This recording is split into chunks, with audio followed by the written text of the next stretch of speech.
What is your American dream? My American dream is that we just stop talking about walls. A society without walls. That's my American dream. I pray for, everyone to be happy and be at peace. People come to this country for the same reasons. They try to get away from what's going on at home, and we should embrace each other. Got two things. I hope that Spanish is prosperous for our son Dion, who's 8 years old now, and we hope that he will be taking over our company in the future. My American dream is I have to successful my every single thing because I have a one daughter and my wife. So that's I want my good hard work and give it to them. My American dream is one day I have my home pancake all over the place. I'm living it. The fact that I'm able to open up my own food truck and be able to represent my culture and be able to expose it and just kind of create unity representing Ethiopians and Eritreans. Everyone has a right to the American dream. Groundhog Sam! I like to rhyme. I like my beats funky. I'm spunky. I like my oatmeal lumpy. Do me, baby. Do the Humpty Hump. Oh yeah, do the Humpty Hump. Do me, baby. Do the Humpty Hump. Oh yeah, do the Humpty Hump. Do me, baby. Oh yeah. Oh, hello everybody. You caught me getting my groove on doing the Humpty Hump. Do you know why? Because today is Wednesday and that means it's Hump Day. As you can see, I've channeled my inner Stormy Daniels with some nipple tassels. I'm just getting in the groove for Hump Day. I can't wait to hear about all the Hump Day news in store for you today that Brad's gonna have. Anyway, did you miss yesterday's episode of Bradshire Live? Well, if you did, why? What are you thinking not watching the show? If you missed it, let me recap. Brad spoke to Jessa, Crispin, and Nicholas Rodriguez, who recently got married this past summer 2018 after meeting on Tinder. They got married 2 weeks later. That's a love story. And Nicholas happens to be from Colombia. Jess is American. So they are getting Nicholas's green card and they're practicing for their Stokes interview. They played a really fun, bratified marriage game with Brad. And they did pretty well. They still have to do a little bit of studying, which just shows everyone needs to prepare for the Stokes interview because sometimes the questions can be tricky, even when a couple is completely and utterly in love. So always prepare. Okay, I'm gonna get back to dancing, but before I do, now is the time you've all been waiting for. Introducing Bradshaw Live, starring Brad Bernstein with co-host Belgium Kim Moore and Yonathan Yo-Yo Elias. All right, everyone, dance with me. Get your nipple tassels on. Now it's time for Hump Day. Do the Humpty Hump. Come on, do the Humpty Hump. Do me, baby. Do the Humpty Hump, the Humpty Hump.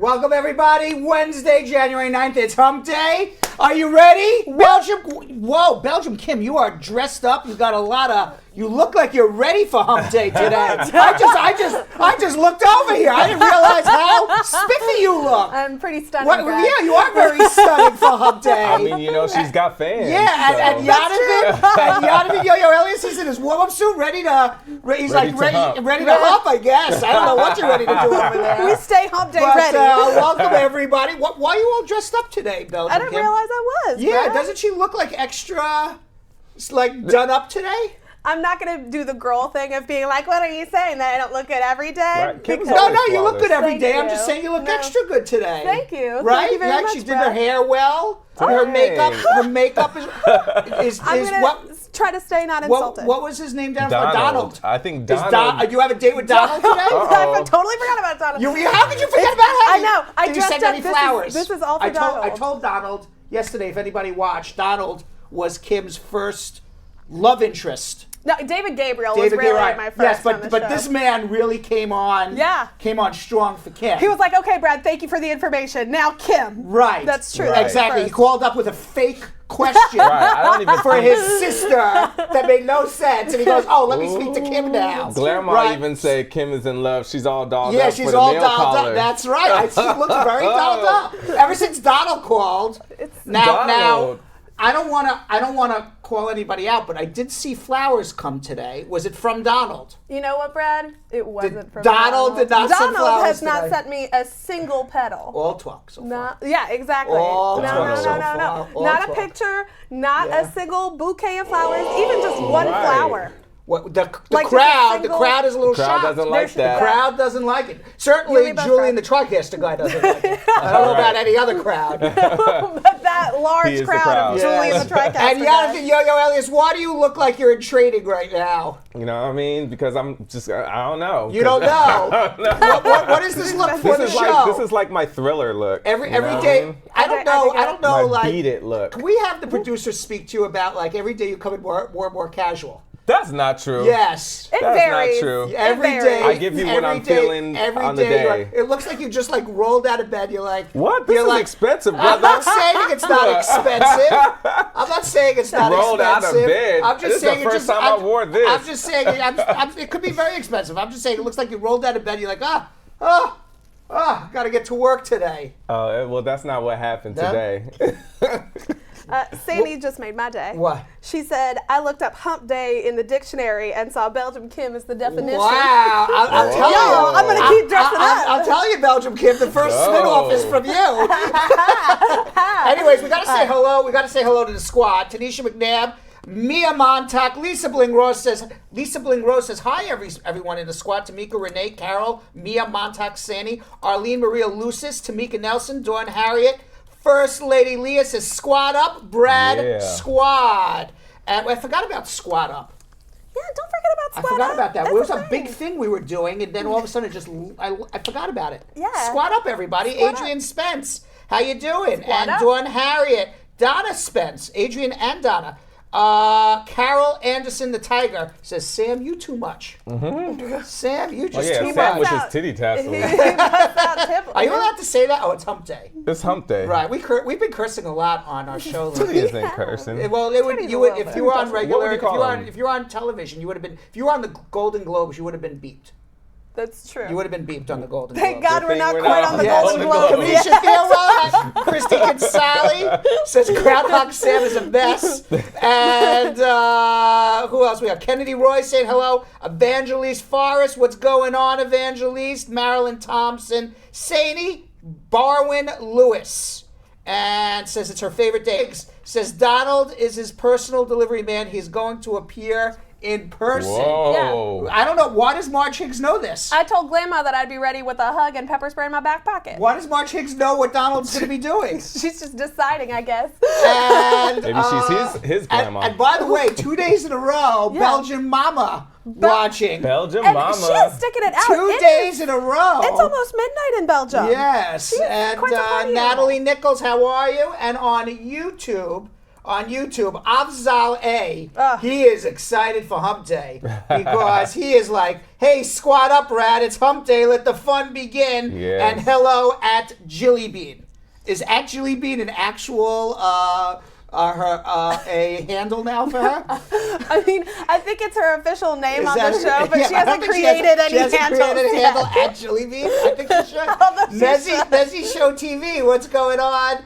And Lady Leah, how are you? Man City, the noisy neighbor says squad up. Carol, the Top Cat Tigress 2 Anderson. Oh, man. Every day her name gets longer and longer. I love it. Why is her name? Every day she adds something to her name. Why is that? She's more and more unique More on and a more unique. daily basis. This is true. Maybe. And Lucas Andrade 6. Ooh. Is that somebody new? He asked a question for the first time just a couple days ago, so welcome back, Lucas. And What up, Ja Lucas? Love and Back It Up Up Ricky. Oh, back it up. Now it's no longer Backup Ricky. It's Back It Up Ricky. I'm adding to his name every day too. And Tanisha Tennant, what's going on? And everybody, hello. And we talked about it right before we got on the air. I said to Belgium Kim and I said to Yo-Yo, I said, what is the game today? Yeah. And they said, no game. I said, Okay. why No no game? game. No game. They said, because nobody wants it anymore. No. Nobody wants the free consultations. Nobody wants the free merch. Correct. Nobody It wants sets anything us up for free. failure. Just, I don't want to fail anymore. So we're not going to ask anybody to share. We're not going to ask anybody to do anything anymore. Ooh, We're just anymore. no more. watch us. Just watch us. Just period. for the love of just, God. Just watch. And if period. nobody ends All up right, 'cause- calling, and it's all you wanna your know what? fault. And I said, you know what I said to Belgium Kim? I said, you know what? I'm just as happy. I'm tired of giving away free stuff. Yeah, you can't afford it. Your I can't accountant afford is it. very It's not happy. free stuff because you free have stuff. to pay for it. I do have to pay for it. That's right. Exactly. So we've tried to get people, give away free stuff and get people to share for, what is this, 4, 5, 6 shows now. Yeah. Yeah. We're not begging anymore. With nothing. We're not begging anymore. We're going right into schmoozing. There will be no. Ooh. I'm not even going to Wow. ask people to share. Wow. Don't share. Wow. Put your hands in your pocket. Yeah. Yikes, guys. All right, sit on your hands like you normally do. What I It's called reverse psychology. Watch, everybody start I was just sharing about now, to right? say, what It's absolute reverse psychology. what you're trying to say is we're not mad. We're just disappointed. Sad. No, I'm angry. I'm smiling but angry at the same time. As we're at 5 shares. Yes, exactly. Sit on your hands and do God. nothing. Yeah, that's fine. Okay, meanwhile, We're not giving you free immigration advice or anything. Meanwhile, Belgium Kim, we got to get right into our schmooze because yesterday we were unable to get through all of our questions. We have a lot of questions to get Yes. through today, so our lines are open. If you call 1-800-529-5465, we are going to get into our schmooze. We're going to get into our hump day, and we're going to get into answering our immigration questions. But first, let's see what's going on in the world. Schmoozing with Brad.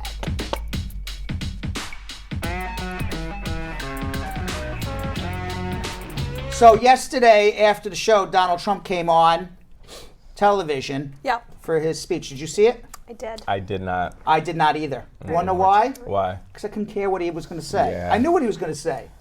All right, You said what? You're rapists. Right. You said what he was Right, going you're to say. thieves. You're taking jobs away from Americans. We have a heart, but we only have a heart for people who were born in America. Right. We don't have a heart for other people. Yeah. I knew what he was going to say. So you know what I did? I went for sushi. Nice. Ooh. Right. Was Nice. it good? It was very good. Better. And after sushi, I came home and I watched CNN. Right. And then I figured I didn't need to see him. I found out what he said, right? Correct. Why'd I have to watch? You were right. Why'd I have to be riveted to watch him, You were right. right? So he caused his own problems. It's like right out of his playbook. Just like, remember, with North Korea? Yes. He ratcheted up all the pressure with North Korea. Yep. Okay, and he started to be very bellicose with North Korea, started calling Guy Little Rocket Man. He started causing all of this hostility between the United States and North Korea, caused North Korea to start shooting missiles over Japan. Yep. And the North Korean guy, Kim Jong-un, started calling him a name. I forgot what it was in North Korean, Right. but called him a name as well. He manufactured an entire crisis, and he says, I'm going to fix the crisis. And then he met with Kim Jong-un, and in 1 hour, crisis averted. Fixed it. Fixed it. Yes. Same exact thing here. There is no crisis. There are people escaping poverty, injustice, violence from Central America. And here is what I can't see that far with that. Yonathan, what are we looking at here, Yonathan? You can't see it, but it looks like there's like a child wall? going Yeah. over the wall or something. Yeah, they're Right. literally So- passing the baby over to the other but in side. any event, I lost my train of thought. But in any event, there are people escaping violence, people escaping poverty, injustice in Central America. Some of them have legitimate claims for asylum. Some of them don't. When you come to the border, you have what's called a credible fear interview. At that credible fear interview, there's an immigration officer who determines whether or not you have a bona fide claim for asylum. If you do, you get to see a judge to make your claim for asylum. If you don't, then you get sent home. It's that simple. Now what's happened is that he's not having these credible fear interviews. He's making people wait and wait and wait on the border. Sitting there setting up tent camps on the other side of Mexico. At some point, they have no money. They have no food. They got no water. they're sitting there in a tent camp waiting for an interview that's never happening, people get desperate. I would get desperate. Right, absolutely. Okay? You start trying to say, okay, well, you know what? If you're not, I got to get somewhere. I can't just sit here on the border in Mexico. I gotta now start to figure out a way to get into the United States. I got to make a living. I got to put food for my kids or whatever it may be. Absolutely. And that's when people start trying to climb a wall. They start, instead of being able to walk through a door. Yeah. Okay? If Donald Trump had a door that people could walk through, people wouldn't be climbing over a wall and running through the desert. Right. Now, with that being said, what he's doing is he's now holding people in detention, waiting on these interviews, waiting on to see a judge, and he has caused his own crisis, of which now he is requesting $800,000 in emergency aid to put beds for people for a crisis in which he started. Mm-hmm. He started a humanitarian crisis. It's an inhumane policy. Mm-hmm. And now he's just grandstanding by this speech. Absolutely. Okay? And the point is that you can't build a wall, Yonathan. You know this. We talked about this yesterday. Because it's in the middle of the water. Right. There's a river. It's called the Rio Grande. It goes from the Gulf of Mexico all the way almost through all of Texas. That's the border. Right. The Rio. You can't build a wall in the middle of a river. Yeah. Or on people's personal land. Right. So meanwhile, he's holding the federal government hostage. Yeah. He says, you know what? You're not going to build a wall. I'm not going to give Americans a paycheck. Right. That's crazy. Isn't that crazy? So with that, even with tax returns, you don't get that either, right? Well, apparently they're going to, but I don't know how they're going to give tax returns. I think if just because he says he's going to give the tax returns out doesn't mean they're going to come as quickly as people think. Yeah. Those tax returns are going to come very, very, very, very slowly. All right. Now, meanwhile, last night, I have my notes here. Yes. So I did not watch the speech. Yes. Okay, but the notes are. Yeah. Okay, according to these notes. Yes. He made some false claims.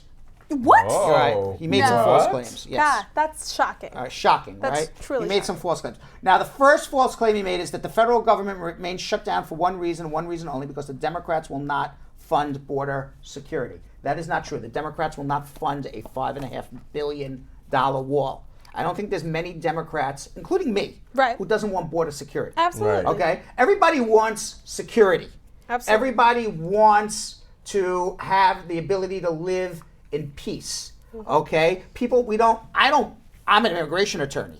Okay? I don't want just a million people just walking across the border. Of course. But at the same time, we have to be humane about it. Right. Okay? We have to say people who are escaping injustice, that's the American way.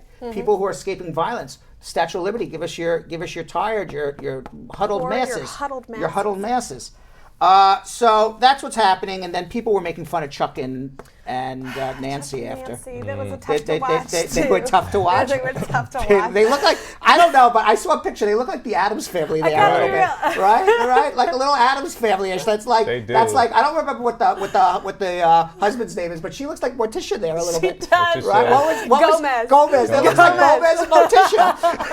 But Jenny Licious, to me, had the absolute funniest takedown of Chuck Schumer. He looks like he's peeing down his left leg. Is that what's happening right there? She's absolutely right. He does. And she It's very possible. It's very possible. Nancy Pelosi's lack of blinking made me very uncomfortable. Oof, So meanwhile, the Democrats. So Trump laid out his thing. He needs a wall, and the reason he needs a wall, and this is my take on it. Okay, the reason he needs a wall is because that's what he told his base. He told his base he's going to build a concrete wall, and then if you remember, during the entire election season, it was build the wall, or lock her up. Right. Those were the two things. Absolutely. Lock up Hillary and build a wall. Right. That's what he won his presidency on. Solid Okay, campaign. solid political platform And none have that a lot of dumb people voted for. Right. So that's his thing. Now he has this Mueller investigation. Okay, so the Mueller investigation, even though they're looking into criminal charges, the fact that he's the president, he can't, according to Justice Department regulations, he can't be charged criminally. So the only thing that can happen is he can be charged politically. So how is he charged politically? He's charged politically by being impeached by the Democratic House and then going to a Senate and having them throw him out of office. Right. Okay, which has never happened to a sitting president ever. Right. Okay? So really, the whole Mueller investigation, even though they're looking into criminal activity, it's a political investigation. And he needs his base to support him, to make sure that his base is happy, so that the Republicans, no matter how bad this Mueller report comes out, that the Republicans will not abandon him and they will not throw him out of office. That's what this is all about. All right, because there's not a person in the world, including Donald Trump, who thinks that building a concrete wall is going to solve anybody's problems. Of course. And Marge Higgs has to say that's not going to happen, the wall. But who knows? Who knows? Who knows, Belgium Kim? I really hope not. So that's what's happening. So meanwhile, today I saw on the news that Donald Trump and the Democrats, they had a meeting for about 10 minutes. Right. He walked out. He slammed his hand on the table. Yep. And he said, "If you're not going to build a wall, we got nothing to talk about. Goodbye." That's basically what happened. Right. Now, what I took a negotiating class in law school. You know what they teach you in a negotiating class? Because he's supposed to be like the art of the deal. Keep talking. Right. Okay. Never make a demand and walk out. If you want to negotiate a deal, you keep talking. You don't. You try to come. You keep talking. Doesn't mean you have to give into your, the other side's position. But you don't slam your hand on the table and walk out because you've just ended the negotiation in 10 minutes. Right. That's it. Okay. So now apparently there's not enough pain going around. Okay. There's not enough pain going around for anybody to bend their positions right now. This Friday will be the first Friday that federal workers do not get paychecks.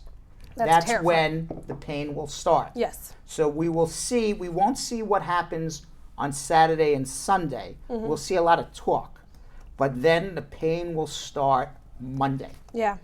Monday is when the pain starts, and we'll see then who starts buckling. What do you think, Yonathan? You have no idea. I have no idea. No idea. Belgium Kim, what do you think? Does this happen in Belgium, by the way?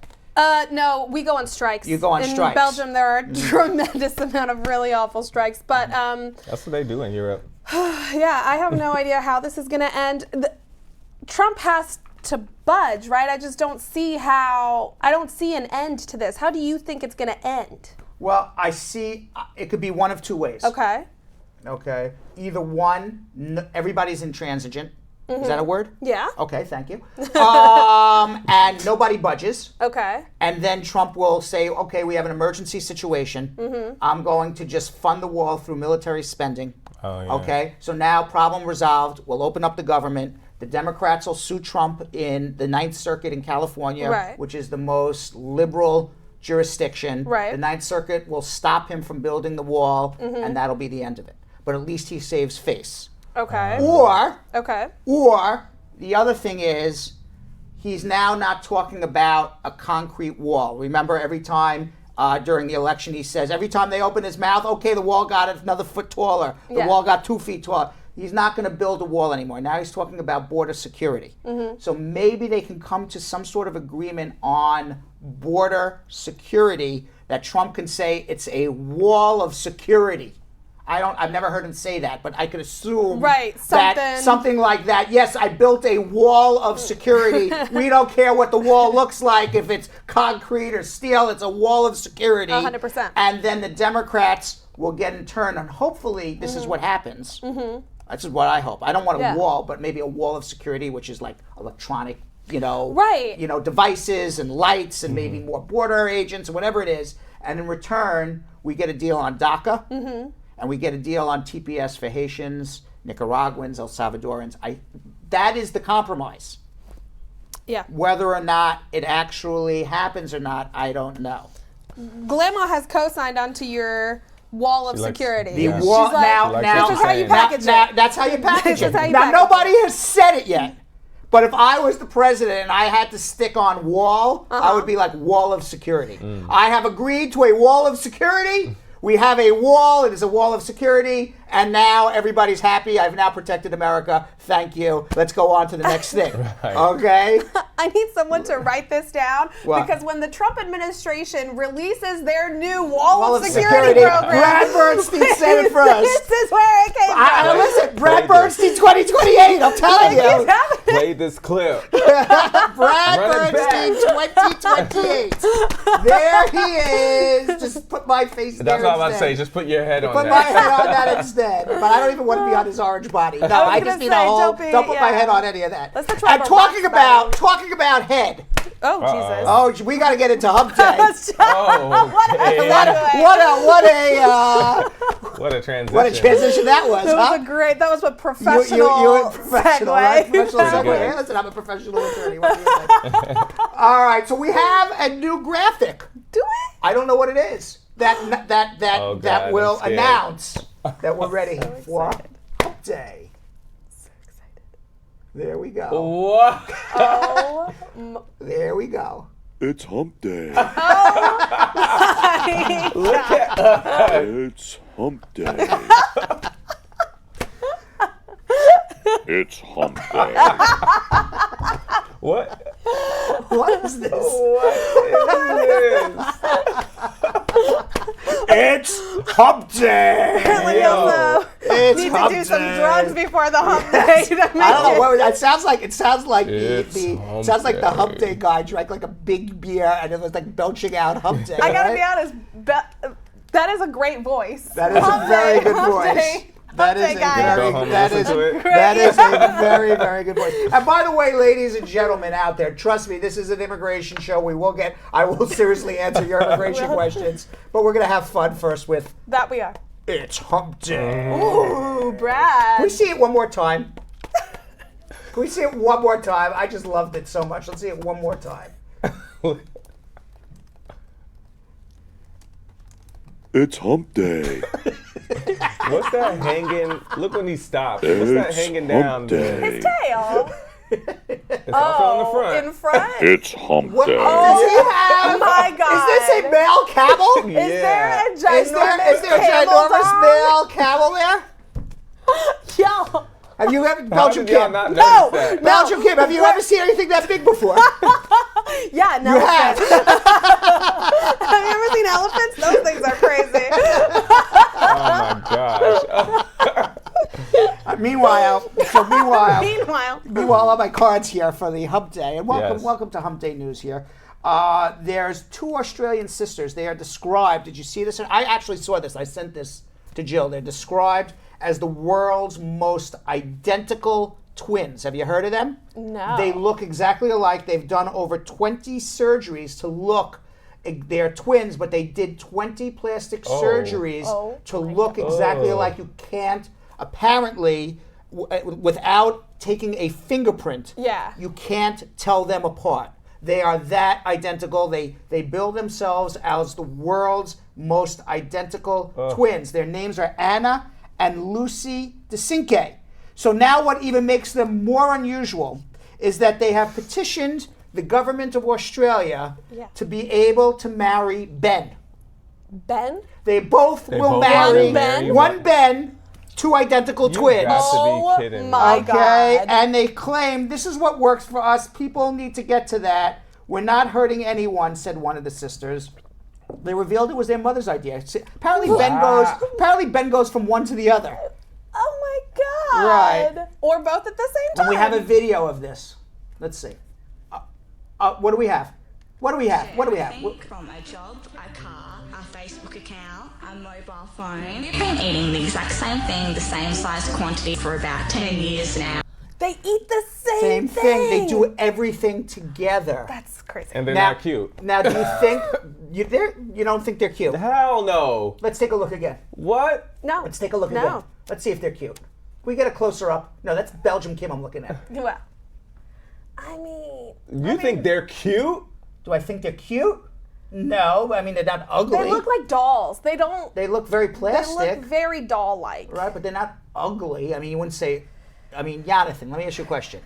If you had a chance to be in bed with one of them, you would say, no, it's not for me. Thank you. No, thank you. No. No, thank you. Now, how do you think it works with Ben? Do you think one gets jealous or the other? No, I don't think they get jealous at all. Yeah? Because if you get it, that's like me getting it. That's where they're at. That's the twin. Yeah, that's the twin mentality. Yeah, mentality. Well, theirs. Right. Theirs. Not all twins. Not all twins. I see. Not That's a all good point. twins. So they're gonna have a baby together now. Yeah, Tamika even says they're ugly. Tamika says they're ugly. Yeah, they are. I mean, all right. I mean, they're not ugly. I wouldn't say they're like. It's not like my type or anything. It's not like I would want to go out with them. What's wrong? By the way, what's wrong with Ben? Is there something wrong with Ben? Are you kidding? He's got money. What does Ben look like? Can we see what Ben? Do we have a picture of Ben? Yeah, he's the guy. Let's see the guy. Let's get a close up of Ben. He looks like their father. Honestly. I'm gonna tell you something. Ben, there's something that looks wrong with Ben. Right. He looks like he's got the same amount of plastic surgery too. But don't they look alike? Oh my God. Does he have an earring? Ben looks like the twins. He really does. Does he look like the twins, right? Yes, see, Levon is right. They look like scary movie dolls. Yeah. They absolutely do. They look 100% They look like the thing from Saw. So Lucy, who's one of the twins, says it's a bit of a dilemma.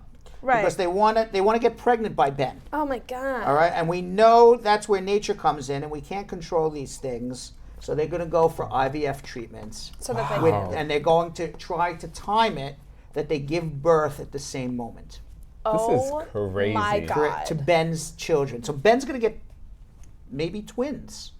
How about if he had two sets of twins? Yeah. Oh, right, because they're more. But doesn't it skip a generation? Is that a real thing? But it's IVF. Don't you like but when you have That's true. IVF, you can ask for twins. Ask for twins. Oh my God. Yes, Right. you can ask, and then you can pick the sex now and everything. Oh That's my. crazy. That's playing with God's work. I can't deal with that. Carol said he looks just like them. But by the way, some of this is really dirty stuff you're giving me. Who's giving me this news today? I would never presume. Who's in charge of this news? It depends. It's about Let's hear 50-50. What? This is bad. I'm on the next. I'm on the next. Uh-oh. Whoa! I'm gonna say, Julie, the TriCaster guy's getting a little randy there. Yeah, I think he was singling out who was doing the news.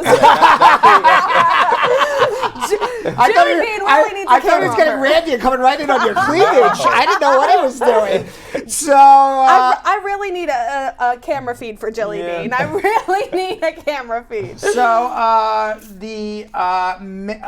there's now for 2019, Yonathan. I don't know if this is going to be interesting to you. It's not interesting to me. Okay. Okay, but maybe it's interesting to some people. There's a male sex robot with an unstoppable bionic penis coming out for 2019. What? Yes. The Real Doll, maker of the alarming plastic sex bots, is making a version for women now, and he's quite a hunk, they say. And this hunk comes with a penis that is removable. Oh. And it's a $6,000 male doll.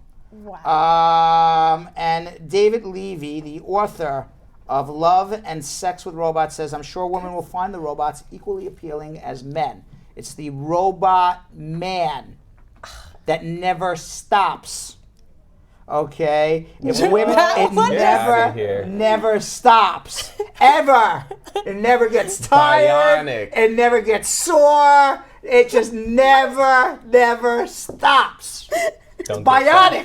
It's bionic. All right, bionic. It's Look wow. at him. He's reading. He looks like a straight Ken doll. He's reading. Yes, and now the maker of this says, imagine how a woman will feel having a robot they can put their arms around and squeeze them tight. I do not want a robot to squeeze me. But there are female versions of this. Yes, I remember this. Right? Yeah. We talked about the female versions of this. A couple years ago it came out. Yeah, look at them. See, I find her more attractive than the twins. Oh, absolutely. But she's a doll. I would rather sleep with her. Okay. Right. You'd rather sleep with the doll than a real human being. Yeah, those twins. All right, I don't know about Ben can have them. Really? Okay. You take the two twins over the sex I would take a doll? live person over a I sex doll. think Yeah. Brad actually likes the twins because he keeps on fighting for them. I think he's a little jealous of Ben. Right. I think he's a little jealous of Ben. Carol wants to know, why is the penis removable? So you can take it with you. Yes, you can put it in your luggage, Carol. I don't know why it's why would anybody need a removable penis? I got you. I actually know You the know answer the answer? to this. Why? Because they offer it in a variety of sizes. So depending how you're feeling on one day or the other. So sometimes swap it out. sometimes you want it with a bun, and sometimes you don't. Now, Sometimes you want sesame seeds, sometimes you don't. Now, the thing that really flabbergasted me in all this is that one of the additions that's available is just flaccid. It's like you can choose to buy a $6,000 sex Without robot nothing. with a nothing. Well, maybe you just want to just hug and kiss. You just want to Maybe you just want to hug and kiss the doll. Don't you dare. I Don't you dare, Gerhard. Why can't listen, I'm not in favor of this at all. But okay, I am not in favor of this at all because it's illegal. But why can't you take the same money and just go get a prostitute? Why do you need a doll? Yeah, that's true. For that money, you could fly to Vegas where Right. prostitution is illegal. This doll isn't going to give you an STD. That is very true. And you can keep reusing it. It's a reusable, right? It's just one time. So did you see? Yo-Yo, you know about this though? Madonna's new butt. No, Did she you got see- a new she butt. got a new butt. Yeah. Good. Yeah. So social here for media. it. Social media was a buzz about Madonna's butt after a video surfaced showing the Material Girl on stage with her son sporting a plumper than usual postier. Oh, what? no. Posterior. No, no, Posterior. Let's see. No, Let's no. see. You think it's fake? Yeah. Right. That- Everybody noticed. Everybody noticed. Now we have a couple of things from Twitter because Twitter was a buzz about this. Of course. Okay. Queen of the Pack. Yeah. I don't know who Queen of the Pack is. Says, what in the whole entire fake-looking butt is going on here? Right. Exactly. And it's Sarah Love chimed in and says, are we going to act like there's not a booty contraption on her back? Can we get close? Julian, can we get close? And That looks ridiculous. Let's take That a is look. a ridiculous. Let's take a look. Where is the butt? Where are we looking at? There. Oh, come on. That's like, you ain't got no hips But with it. maybe this is a butt implant. No, that Like that a Brazilian can't butt implant. be. That can't be. If it is, get your money back, baby. Right. I don't know. This is Now, Yonathan, does that turn you on, or would you rather No, it be with the doesn't. Would you rather be with the sex doll? Madonna with the fake butt or the sex doll, Yonathan? The sex doll. Sex doll still. Yonathan, I think you have a fetish for sex dolls. Talk about me having a fetish for the twins. Did you see when Drake kissed Madonna and he was like, Oh, he was Did he really? so He- disgusted. and he was disgusted, and Really? I could understand why. Yeah. Why? Because it's Madonna. Like, Why? she's She used to be so pretty. She's still used pretty. to. She's kind not- of dirty. She's woo, Yonathan. It's thirst. Wow, Yonathan. That's a little harsh. Drake said he almost threw up in his mouth. Yonathan, that is very, very harsh. You Is call it Madonna really? dirty? Listen, I call it as I see. Wow. It's thirsty. She's just let off such an air of desperation for this last decade, and I'm sad. Yeah, right. Because she sad. started off so like So you know what I mean? strong. So strong. Like, Vogue and Yeah. all of that. But Vogue, Material Girl, Holiday. Like, where is? whoa, hold on. What? What? What are you looking at? Sandy said Yonathan looks like a sex doll. Ooh. Yes. Can you put him in a sex doll position, Kim? Are you able to do that? What now?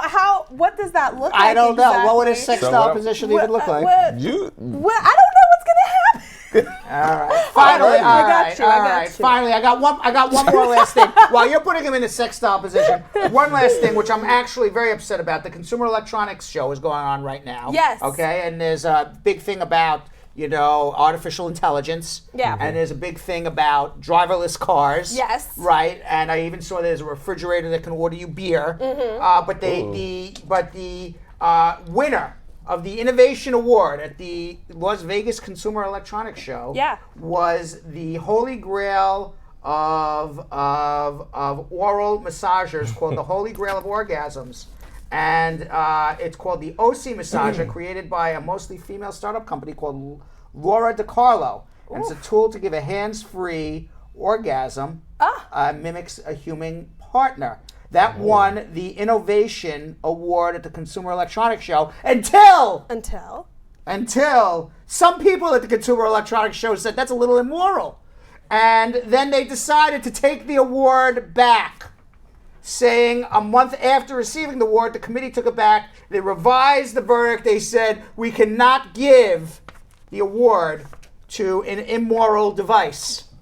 What? No take-backsies. The Consumer Electronics Show spokeswoman, nonetheless, spokeswoman, not spokesman, Shame but on spokeswoman says the product does not fit into any of our existing, does not fit. Come on. That's her? Come on. Are you really, is this your really quote? The product does not fit? The product does not fit into any of our existing product categories and should not have been accepted for the Innovation Awards program. We apologize for the mistake. So that, ladies and gentlemen, is your Hump Day news Sheesh. for the week. Woo! Man. It's first Hump Day of 2019. Yes, first Hump Day. So, Sandy Berwin Lewis, I think it's a she. Yes, it is. Says it's pretty steamy in here. Yes, it is. Pretty steamy. Man, oh man. And with that, we got to get into our immigration show. This is what we do here, ladies and gentlemen. So, Yonathan Yo-Yo Elias, Belgium Kim, tell people to share. They win absolutely nothing for doing it while I get my breath together. All right, y'all, out of the kindness of your heart, you are going to hit that share button on the top or bottom of your screen, and you're going to share it onto your wall, onto your friends' walls, and most importantly, you guys know the drill by now, into groups that you are a member of. And you two, don't think we forgot about you. Yonathan, what do they do? Of course, YouTube, you already know. All you have to do is copy the link. When you copy the link, do the same as you would do for Facebook. Share it in your WhatsApp, share it in text messages, and you could also share it in inboxes. But also, don't forget to let everybody else know to share it. Because if you let them know to share it, then that's like double. You know what I mean? And also, press the like button. Thank you. Meanwhile, I finally made it. You did? I made it. To where? I made it. Where have you made it? Okay, I have made it. I'm reading the comments and I have made it. Oh my God, what was happening? Asset Lindo. What'd she say? For Tesso Lindo, formerly known as Asset Lindo. Yeah. Says, I can't, hysterical laugh emoji. I'm falling to pieces with Hump Day. Brad, you need to link with Jeff for comedy. Wow. I have made it into Jeff's. I have made it into Jeff's comedy league. That's I'm telling you, I have made it. I have made it. Ladies and gentlemen, I'm out of here. Thank you very much. I quit. I've done it. There's no more to do in my career. I have made it into Jeff Mosey's comedy circle. Now you can start the campaign trail. And with that, ladies and gentlemen, we got to get into something that I like to call me with a question. I'm going to give you an answer, especially if it's an immigration question. It's something we call me with a question. I'll give you an answer. All right, and with that, we have Sharon from Queens waiting for over 30 minutes. Sharon, I'm sorry that you had to suffer through all of that, but I am now willing to accept your telephone call and give you my best answer. What's going on? Okay, good afternoon, Mr. Bernstein. I just want to thank you again because I had a case with you with my son who was left on a school bus, and you helped me to win that case. Oh, thank you.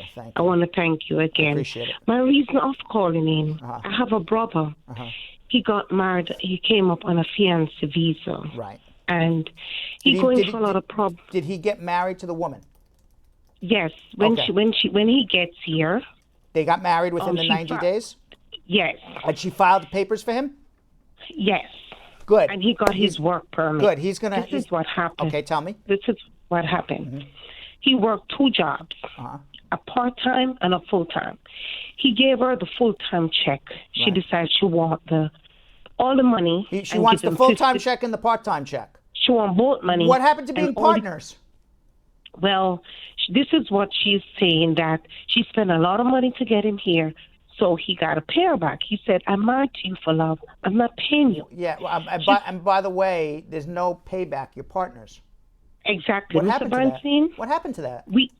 I don't know. We have proof because he sent me video where she beat him up, mash up his glasses, throw away his food. All right. So she's asking him to hit me, let me call the cops. So I went and I said, you got to come and stay by me because not that I'm racist, she's white, he's black. She beat him up, punch him, he can't hit back.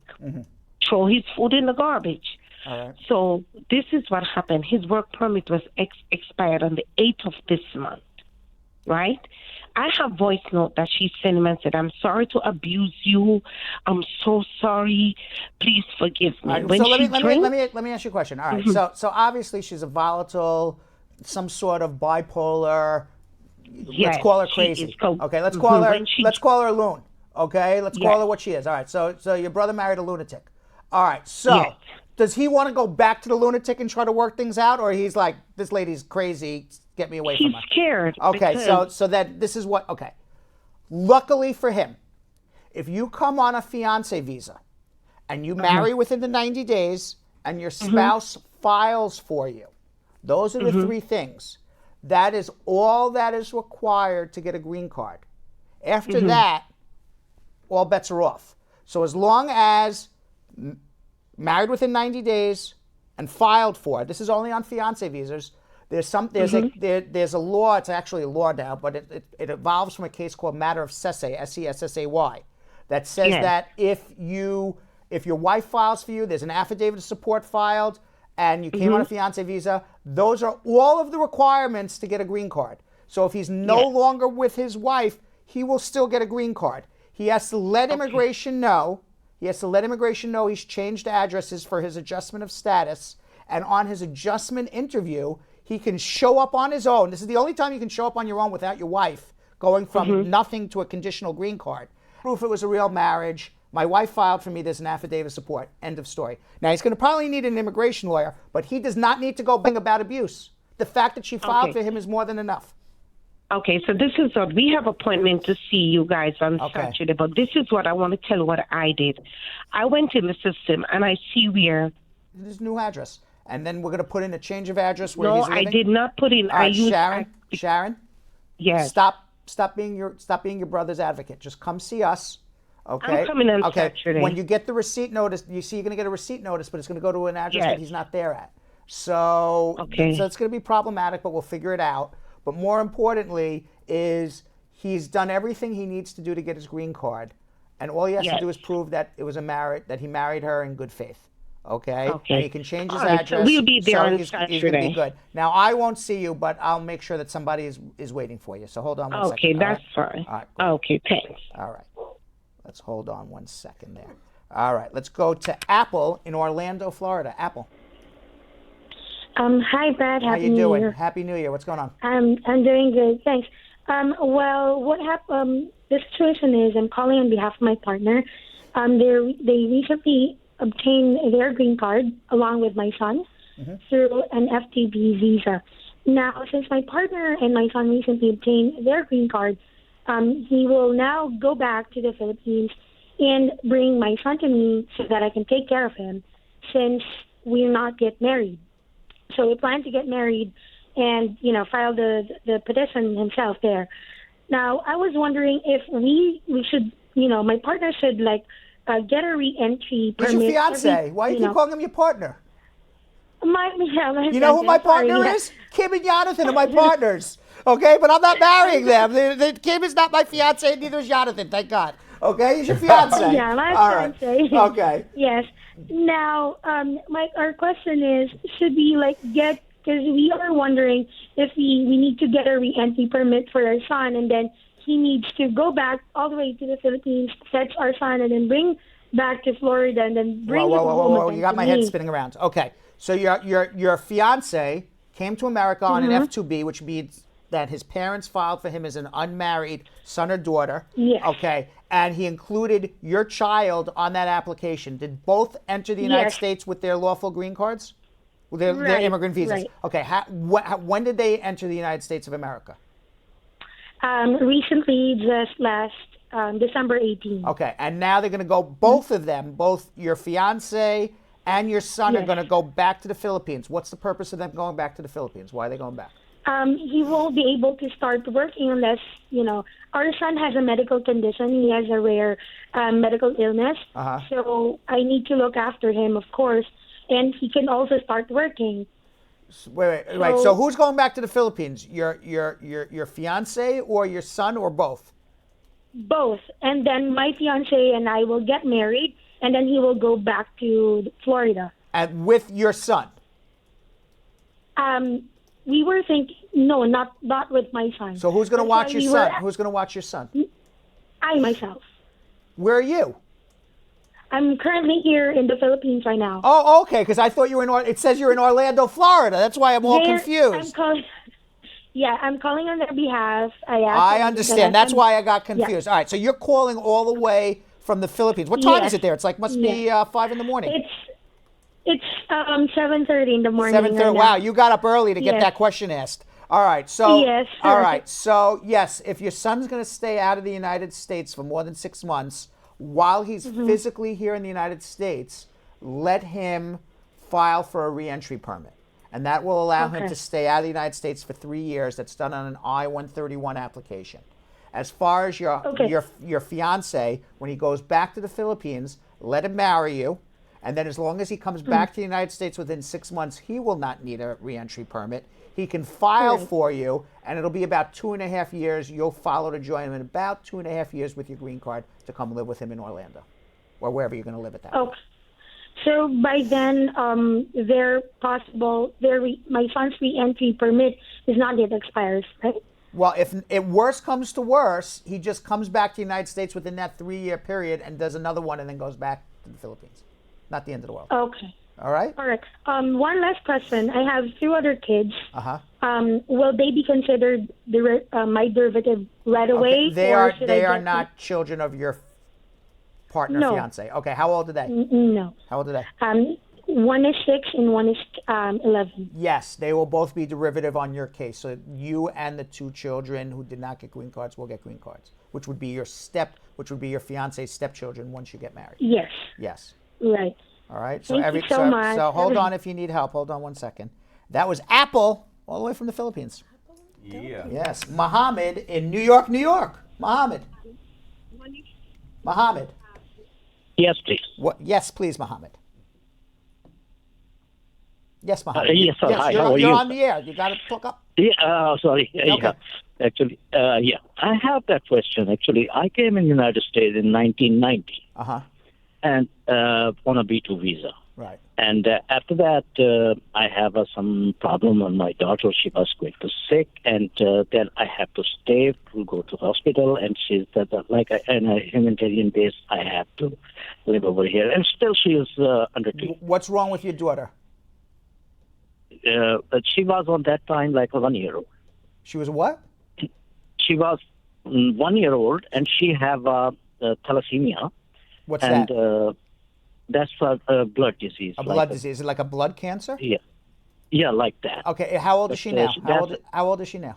Oh, she's now is like a 28-year-old. 28. Oh, so this happened 26, 27 years ago. A long time ago. Yeah. Like at 1990, I came in the United States. Okay. And where are you And from, after Mohammed? that- Mohammed, where are you from? I am from Pakistan. You're from Pakistan, and you came on a visitor's visa? Yes, I have Okay. B2 visa. Okay. Now I understand Actually, your situation. do you have a green card Yeah, now, or that- you never got a green card? No, I have then I live over here, and all the time then I have in a 93 I have a deportation order. Oh. And they give me the deportation order, and in 94 they send me that transportation and something. Mohammed, let me ask you a question. Why did you get put in deportation in 1993? Because they send me the show cause notice, and my attorney, Why? he applied for voluntarily One second, Mohammed. Yeah. In 1993, the only people who were getting, at that time they were called orders to show cause. They weren't even called notices to appear. But in 1993, the only people who were getting orders to show cause were people who had some sort of criminal record or some sort of fraud. So my question to you is, they didn't pick you out of the clear blue, just somebody who is out of status, to send an order to show cause to you. What is it that you did in life to bring you onto the radar of immigration that they put you in deportation? Yeah, because 91 I applied for humanitarian base. They gave me the work permit, work authorization from the hospital. They said. Oh, I understand. Okay, so you kept applying for humanitarian permission to stay while your daughter was sick, and then eventually they said, "Go home. Your daughter's not sick anymore." Absolutely. Okay, and you have 1 second. So you went to court, and you took what's called a voluntary departure, which says, "I promise." So everybody understands what's going on. I understand, but I want to make sure everybody understands. Which is, a voluntary departure is a promise to say, don't put me in handcuffs, don't stick me in jail. I promise to leave in 90 days on my own volition. I'm going back to Pakistan. You don't have to worry. That was in 1993, Absolutely. and you said that's what you're going to do. And now we're in 2019, and that's what, 25 years later, and here you still are. You're supposed to leave in 90 days, and 25 years later, you're still here. What have you done? Right. What have you done since? And by the way, you have to understand there's a warrant out for your arrest. Nobody's looking for you, I don't believe. I hope not. but there is a warrant out for your arrest. Anybody who doesn't go home on a voluntary departure, that turns into a warrant for arrest. It doesn't mean there's an active manhunt, but if you were to come across the authorities, it's always possible they could arrest you. Yes. Then again, 96, I applied for that. And they Applied asked for what? me that, okay, Applied you for want what? I applied for removal of deportation orders. Wait a second. And, No. In 1996, you made a motion to reopen your deportation case. Motion Right. deportation. Okay, and that was Then- turned down. Then they asked me that, okay, bring the passports and the fresh letter from the doctor. Then I give it to that. And after that, they don't answer that. Then 2001, then again I put that. Let me ask you a question, Mohammed. Mohammed. Your daughter was born in the United States or not born in the United States? No, that was she was 1 year old. Okay, what's her status now? She's now she's citizen. She's a citizen. And okay, yeah, where's your wife? She's over here with me. And what's her status? And then in a 2015, What's that? Just answer my question, Mohammed. If I listen to your whole story, it'll be the end of the show. We'll say goodbye. Thanks for listening. Yeah. Let me just get to the end. Yeah. What is your wife's status? What is your wife's status? Yeah, we have an interview on the last. What is your November. Mohammed? Answer a question. Yes. What is your wife's status? Nothing. Nothing. Same like me. Okay. So basically, your situation is this: you have an order of deportation, and perhaps your wife does as well. You took a voluntary departure. You never left. You have to somehow reopen your case and have your daughter file to adjust your status because she's over 21 years old. The tricky part is my son did that. And my son did that. And then in 2015, then in November, I have the Mohammed, October, I can't listen to a timeline of your case. Listen yeah, to they me, denied Mohammed, you're giving me a headache. Listen to me. Did your case get reopened? Yes or no? Yeah, I opened that. Okay. So all right. So your case is reopened. We could, by the way, be quiet and just answer my questions because we'll never get through this. All right. Your case is reopened. We could have found this out 10 minutes ago. Your case is reopened. Did you file an adjustment? What happened? Then they denied my case. Why? Because they say we give you the deportation order and your you case wasn't comply. reopened, Mohammed. You don't even know what you're saying then. Because if your case was reopened, you would have filed an adjustment. You filed a motion to reopen. Listen to me. You filed a motion to reopen. They looked at it. They said, we're not reopening your case because you didn't comply with the voluntary departure. Hold on. You need help. Let's go to Melissa in West Palm Beach, Florida. Melissa. Hello. How are you? Great. How are you? Good. What's going on? Quick question. Yeah. My husband has an interview on the 14th, Yes. and we have a 10-month-old child. Right. And we wanted to know if it's okay if we could take him with us. Of course. Okay. Yeah, they're not We going just didn't know. to throw your baby out of the room. Don't worry. It's Alrighty, thank you. actually good to bring the baby. It shows you're a happy family. Thanks. All right. Have a great All right. one. Good luck. All right. Let's go to Lisa in Pensacola, Florida. Lisa. Hi. Hi. I did a change of address by mail Right. 2 years ago, but I didn't get anything back in the mail. Right. So I went yesterday and did it online, and I got something in my email. So is that okay? Yes. The one that I did online? Yes. Am I going to get anything in the mail? No, well, hopefully, whatever application you have pending, you'll start getting notices on that. No, I don't have any application pending. I got my green card, and then I moved like a month that's fine. after. Then you have nothing else to do. Just do it online. You did it. Fine. Wonderful. Move on with life. Okay. All right. Thank you. All right. Thank you. Let's go to Ohm in Bronx, New York. Ohm. Hey, good evening. How What's are up? you, sir? I'm just calling regarding a quick question. I have a friend. She's living in Florida. Right. She came here. The guy married her and bring her in, and for a year and a half, they was living very happily and comfortably. Now she has this 2-year conditional green card. Now the guy said he don't want to stay married no more. He found another girl and he wished to move on. Okay. What is her option there? All right. She So wants to. let me tell you what the option is. When they came, these laws. Excuse me one second. These laws were developed in 1986 because there was a lot of marriage fraud. So what happened in 1986 is they changed the law and they said anybody who's married for less than 2 years gets a 2-year card, and then you have to go back to remove the conditions of your permanent residence. Now, as part of the law, so she only has a conditional green card, so she doesn't know what to do to get her permanent green card. Now, as part of the law says you don't have to stay in an unhappy marriage to get your permanent green card. All the law wants to do is go back in time and say, when you got your green card originally, was this a good marriage? Or was this a business marriage? So what the law says, right, it was a good marriage. So what the law allows you to do is this. The law says if you're in an unhappy marriage, you are allowed to leave your spouse, get a divorce, prove you're getting divorced, prove you are divorced, prove it was a real marriage back when you got your green card. So if the husband's leaving, we say good riddance, goodbye, see you later, hasta la vista, whatever you want to say. Leave with proof that it was a bona fide marriage, that the two of you live together in the same home, file a divorce, and then file on your own. She'll be fine. Yes, well, that she does in everything she's does in there. But now the guy's getting more cursing her out every day that he's not getting a divorce. The court is not coming up with a date. He just want her out of his life and all of this thing. Well, too bad so if he wants. She can start a divorce, and in every state of the United States of America, they have no-fault divorce now. And whether he wants to get divorced or not, she will be divorced. Okay, just leave the house. Yes, that is what she's doing. The guy is telling her that he's going to give her a letter that it was a good marriage, but he just went out. He doesn't need a letter from. She doesn't need a letter from him. Okay, his letter is self-serving anyway. All she needs to do, again, is leave the home, leave with proof that they live together, start a divorce, and say goodbye to the guy. You don't need him for anything. And if she needs help, have her call me. All right, hold on one second. Let's go to Linville in Poughkeepsie, New York. Linville.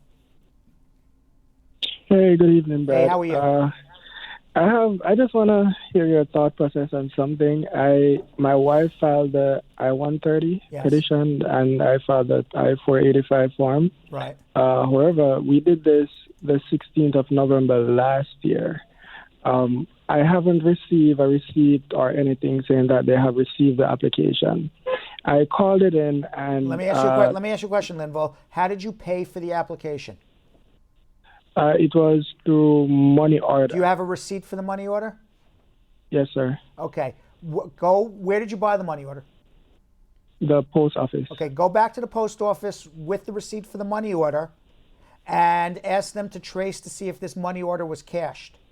If it was cashed by immigration, they have your case number on the money order. They write the case number on your money order, and that's how you trace your case because you have a case number. If they come back and they say it was never cashed, that means your application was never received. It got lost in the mail. Or if it was cashed by Aunt Sally and Aunt Sally stole your filing fee, then you know you still have no application and go after Aunt Sally for your money. So it's one of those three. But if you're calling immigration, you're never going to get anywhere. Because when you call immigration, you're speaking to an outside company that's hired by the Immigration Service to answer their calls. They're not going to give you any information about your case. So trace the money order, see if there's a case number on it, and then that's how you follow through. Okay, no problem. All right, good luck. All right, let's go to Monica in Queens. Monica. Hello. Hi, how are you, Monica? Hi, Brad. How are you doing? Wonderful, this is thank Monica. you. Oh, you sound so happy. Happy caller. Happy caller. Happy person, Yes. happy caller. Right? This is Monica from Jamaica. I usually talk to you from Jamaica, but now I'm in New York. Oh, okay. What are you doing in New York? Yes. What are you doing in New York? What are you doing in New York? I'm here now. Oh, congratulations. I'm here now to join you. You have a green card? Yes, I do. Wonderful. Congratulations. So you used to call me from Jamaica, and now she calls me from New York. Right. That's a real one. It's a real human being. That's a real one. Okay. So what can we help you with today? Okay. My question is, I have a friend of mine who is a Canadian resident. He lives in Canada, but he drove across to U.S. last year, June. Right. He spent 3 days in the U.S. You know, on entering, they gave him the I-94. Sure. He spent 3 days. On his way back, he drove across again. Right. They did not take the I-94 from him. That's fine. So he's concerned now that whenever time he's returning to the U.S., if it will pose a problem. It won't pose a problem, but he could always bring proof that he's been living in Canada for last year if they ask him any questions, but it won't pose a problem. What he did last week, he take it to the border of Niagara Falls. Right. He's overthinking it. Don't worry about it. He's overthinking it. With the farm. Yeah. And he handed it in to them. Okay, fine. But he explained But he's still worried. He's overthinking it. Don't be worried. It's fine. If they question him at all, I'm sure he works in Canada. Bring his pay stubs. Yeah, he works. He works. Yeah, bring some proof that he was living in Canada for the last year. That's all he needs. Okay, because he doesn't have to show it just in case they ask him. They say, "Hey, have you been living in the U.S. the last year?" No, here's my pay stubs from Canada for the last year. Okay. All right. I sent you a text message, but I was listening. I didn't hear it, so I decided to call you. Okay. You mean on Facebook? Yeah, this is Monica Stone. Okay, fine. So Kim. Yeah. When we get to Monica's Facebook question, I'll answer it a second time. Oh, that's really sweet of you, Brad. All right. All right, Monica, be well. Thank you. Take care. Thank you, guys. All right. Let's go to Anthony in Oklahoma City. Anthony. Hey, Brad. How you doing? What's going on? Yes, I got a quick question from my cousin. Okay, he filed his I-751. Right. And it's been 5 weeks now, and he haven't received a receipt notice. So he called immigration 2 days ago, and they told him that they gave him a case number. Good. Because they said that, and when he put the case number in, when he checked it online, it said that a receipt was sent to him. The regular thing that it says when you check it. Right. Said that his case was received, and if he haven't received a notice. It's the extension notice. If he doesn't get it in about another week, ask them. Call back and ask for. They'll send a replacement. And you can go online. Online and ask for a replacement too. What they told him was, if they put in for a request for another one, they told him that. Right. So they said within 15 days, if he haven't received anything, he should give them back a call, because his second option is to go get a stamp in his passport. Correct. So he was wondering if that's because correct. he did a change of address online like a year ago, and he got back an email confirmation. But when he asked immigration of the address that they have on file for him is the correct address. Well, the address would be whatever address that he put on his application. Yes. So then. That's the address that they have. So hopefully they'll mail it to him. Hopefully it's not a because his wife was telling him maybe he got mixed up in the mail or something. Maybe. I mean, you don't know what happens. Sometimes the mailman delivers it to the wrong address. Sometimes, who knows what happens to it. But, there's a lot of people who don't get their mail, and hopefully the second time around he'll get it. And if he doesn't get it, he can go to his local office and they'll put a temporary stamp in his passport. Okay, but the good thing, he got a tracking number so he can track it. The good thing is that they have a receipt that his application's in. That's the good thing. Okay. All right? Okay. All right. All right. Thank you, You're sir. I welcome. appreciate it. My pleasure. Let's go to Carrie Ann in Brooklyn. Carrie Ann. Hello. Hi, Carrie Ann. Hi. Good evening. How are you? I'm fine. I'm okay. Good. A quick question. I'm a green card holder, permanent resident. Right. I'm married to a U.S. citizen. Going on 6 years now, will be the 13th of this month. Okay.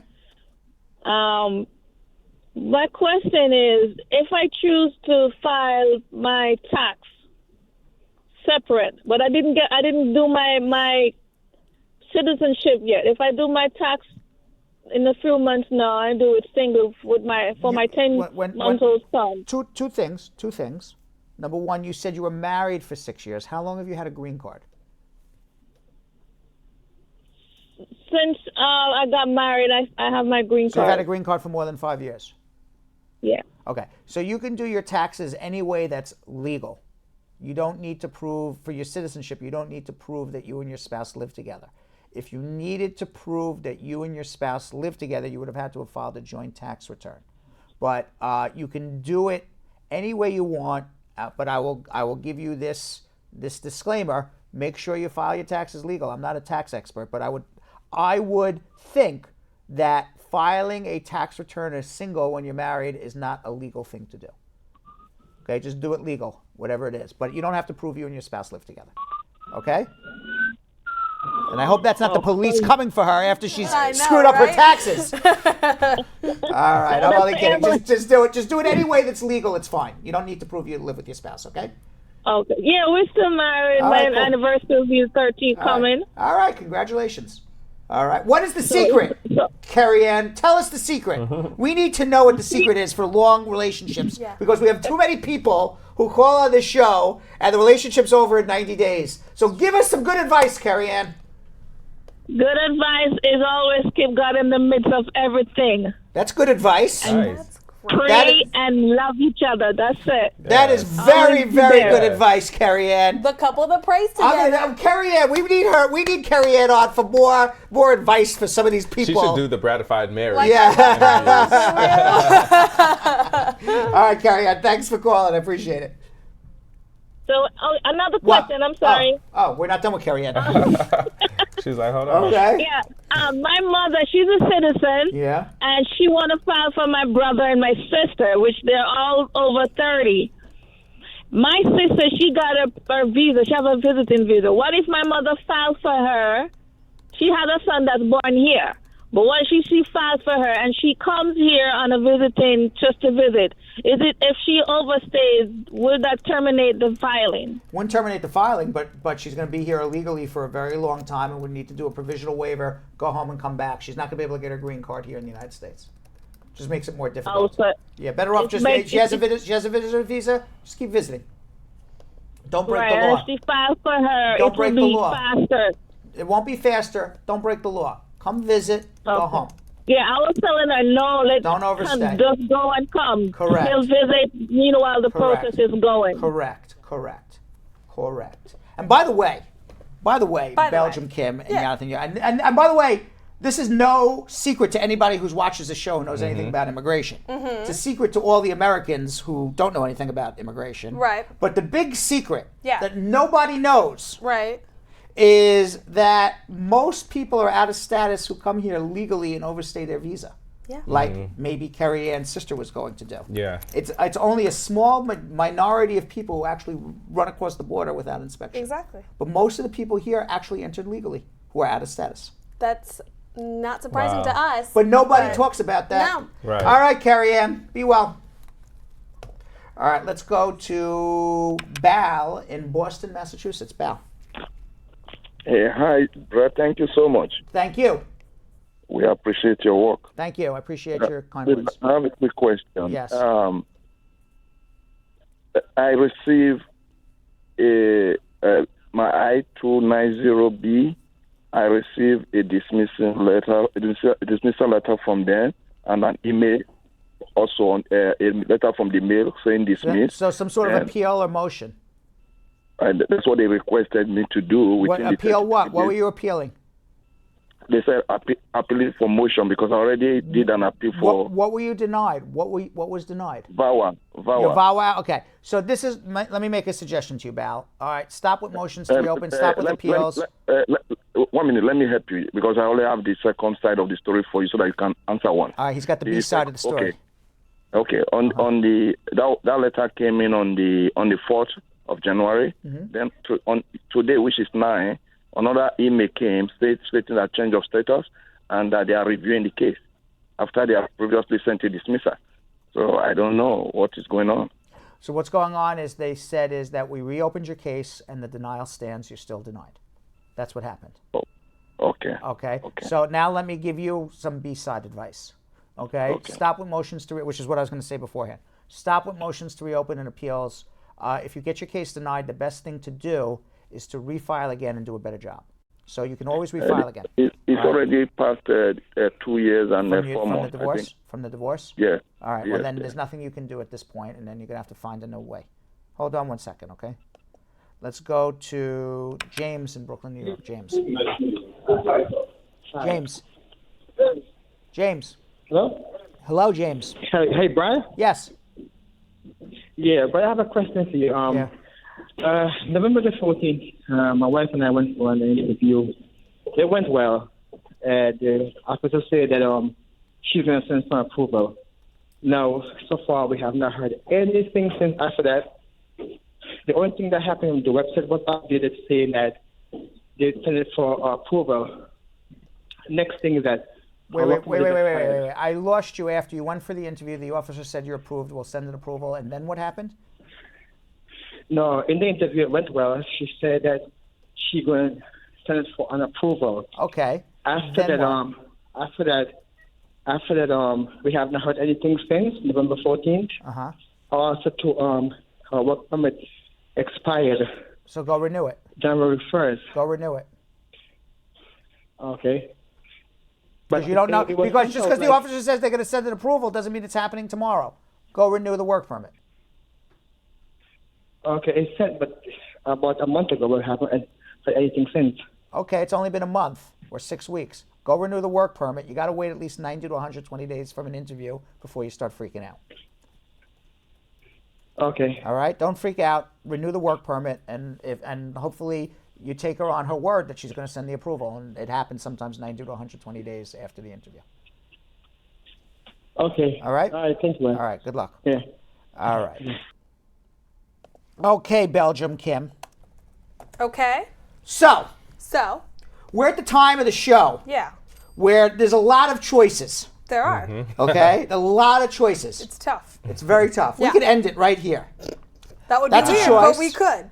Yes, it would be weird because we're not done with our 2 hours yet of Right. of- We haven't of- finished our show. We haven't finished our show, but we can end it because we have that ability. But we we're have not. the power. Okay, Yo-Yo can do a scene from a very Merry Christmas. What was the name of A your show? Soulful A Christmas. soulful, very Yeah. soulful Christmas. Yeah. He's been itching. A dramatic reading. An itch. He said, "I have an itch. It's true. I have Look an at itch." I said, "Yo-Yo, I don't want to hear about your itch. It's hump day." He's very itchy. It's hump day. It's a hump day itch. Yeah, but he has an itch to do a dramatic reading or Yeah. song and dance. Oh, yeah. Right. Belgium Kim. Yeah. She would like to get Donald on the phone and continue her love fest. But only after Right. the show. David that one. Gabriel has also popped in on our feed here, so you Yeah. have that as well. Or alternatively, Yeah. I could answer your social media questions in something we call social media check. All right, what do you got? Our first question is from Nana Akwazi, who said, "My name is Akwazi." And, Good to know. All right. I'd like to ask you a question. If you're filing for your wife and her daughter, can you go ahead and have DNA done without USCIS asking you to do that?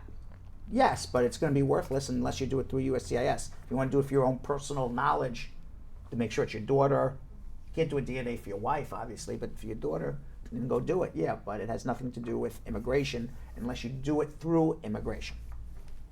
All right, this next I one guess is he has a from- question on whether or not this child is his and doesn't want to alert anybody.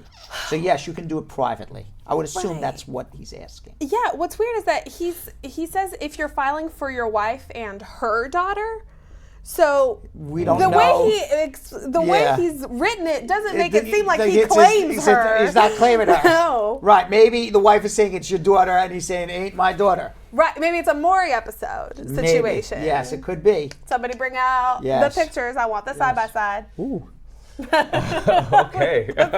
All right. whole new show. Yeah. The next one is from Nyla Masters. She says, "Hi, Brad. My dad filed for me, and I just found out that I'm HIV positive. Can I still come to the USA on an IR1 immigrant visa?"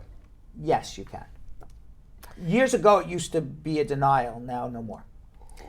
Monica would like to know, my friend, who is a Canadian resident, lives in Canada.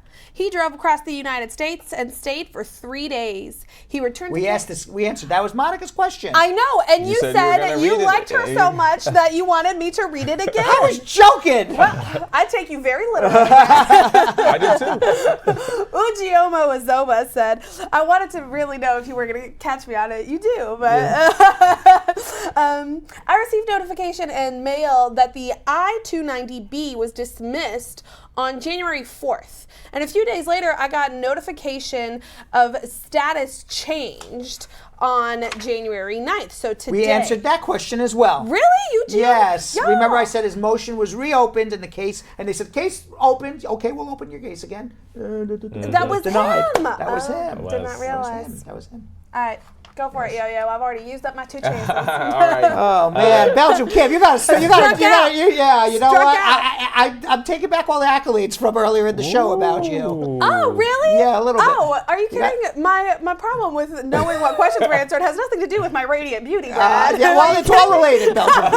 It's all related. All right. All right. Grandma has a question. She says, can you please touch on de Blasio's universal health care plan, please and thank you? I don't know anything about it other than I saw a headline that says he wants to spend $100 billion to give health care to anybody who lives in New York and not ask their immigration status. It seems like a good thing. We don't like or it was 100 million or a million or whatever it was, 10 million, whatever the amount was. It seems like a good thing to give health care to people, whether you're legal, not legal, in status, out of status. I think health care is a universal right, and we don't like.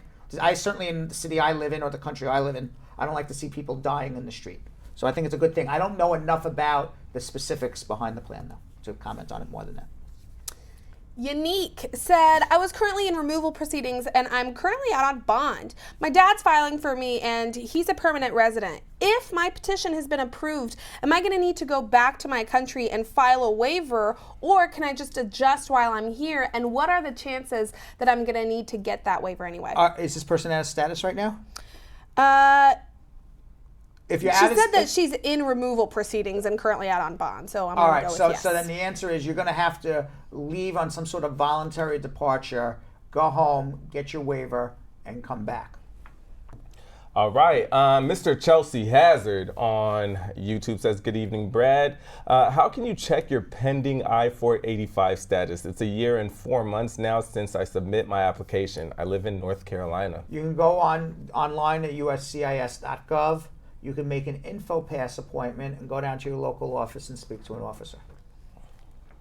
Keem G wants to know, I'm about to file for my wife to come to the U.S. and we've been married for 1 year and 7 months because I was living in her country for the year and 7 months of our marriage. Which type of green card is she going to get when I file for her, the 10 or the 2 year? If you've been married for more than 2 years, when she enters the United States, she'll get a 10. And if you were married for less than 2 years, you'd get a 2. So really, they need to hold out for like another 5 months so she gets that 10-year green card. Exactly, yeah, sometimes it's worth it. Yeah. All right, Kobe has a question on YouTube. Hello, Brad. It's been 18 months since I filed a family-based adjustment of status application. I'm now on my second EAD. How long do I have to wait for my interview? I'm in New York City. 12 to 24 months. By the way, there's a Precious Joseph who asks, why are all consultations so expensive? I guess she says expensive. Mm-hmm. And the answer is I got to pay for this stuff. Right. I mean, I can't do everything for free. No.